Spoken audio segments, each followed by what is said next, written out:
விஜயகாந்தை போல விஜயும் அரசியலில் நிரூபித்தால் அவருடன் கூட்டணி அமைப்பது குறித்து யோசிக்கலாம் என விஜயகாந்தின் மகன் விஜயபிரபாகரன் தெரிவித்துள்ளார்.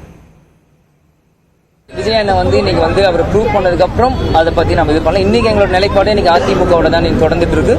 அதே மாதிரி இன்னைக்கு நாங்களும் பல்வேறு இடத்துக்கு போறோம். அதிமுக நிர்வாகிகளை சந்திக்கும் போது எங்க கூட்டணி தொடர்ந்து தாங்க இருக்கு. அவரோட நிலைப்பாடு இன்னைக்கு எங்க நிலைப்பாடை நாங்க சொல்றோம். இன்னைக்கு ஏடிஎம்கே நாளைக்கு ஒண்ணு சேர்றாங்களே, அவங்களோட பிரச்சனைகளை சரி செய்யறாங்களா, இன்னைக்கு நம்மளும் நீங்களும் சொல்ல முடியும். இன்னைக்கு ஏடிஎம்கே நிர்வாகிகளும் தொண்டர்களும் அந்த தலைவர்களும் எடுக்க வேண்டிய முடிவு. இன்னைக்கு எங்க சிச்சுவேஷன் நாங்க கண்டினியூ பண்றோம். நாளைக்கு என்ன மாறும் அதுக்கேற்ற மாதிரி நாளைக்கு முடிவுகள் மாறும். தமிழக வெற்றிக் கழகத்தை தொடங்கிய பிறகு நடிகர் விஜய் எடுத்த தவறான முடிவுகளால் ஏற்பட்ட சில விளைவுகளை வியூக வகுப்பாளர் பிரசாந்த் கிஷோர் சரி செய்து தருவார் என நம்புவதாக அரசியல் விமர்சகர் ரவீந்திரன் துரைசாமி தெரிவித்துள்ளார்.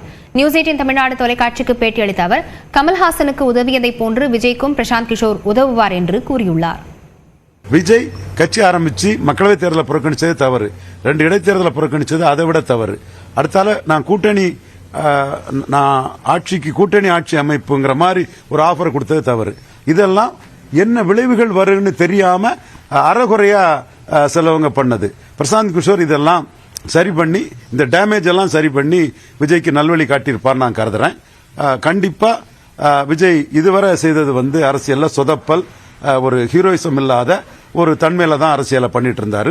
பப்ளிசிட்டி கிடைச்சிருக்கலாம், பட் அது ஒரு ஹீரோய்க்கான பப்ளிசிட்டி அல்ல. ஏன்னா கமலஹாசன் சொதப்பிட்டு இருக்கும்போது பிரசாந்த் கிஷோர் தலையிட்டு தான் டிவி பெட்டியை உடைச்சு திமுக திமுக வேண்டாங்கிற ஒரு முடிவை எடுத்து கமலஹாசன் நின்னனால தான் மத்திய சென்னையில் 10% மேல, தென் சென்னையில், வட சென்னையில், கோயம்புத்தூர்ல, மதுரையில், ஸ்ரீபெரும்புதூர்லன்னு ஒரு சில குறிப்பிட்ட இடங்கள்ல நல்ல கணிசமான வாக்களை அவர் பெற முடிஞ்சாருன்னா கடைசியா எடுத்த ஒரு நிலைப்பாடு எல்லாத்தையுமே கமலஹாசனுக்கு செட்டரேட் பண்ணி கொடுத்த மாதிரி பிரசாந்த் கிஷோர் விஜய்க்கும் செட்டரேட் பண்ணி கொடுக்கிறதுக்கான வாய்ப்புகள் இருக்குது.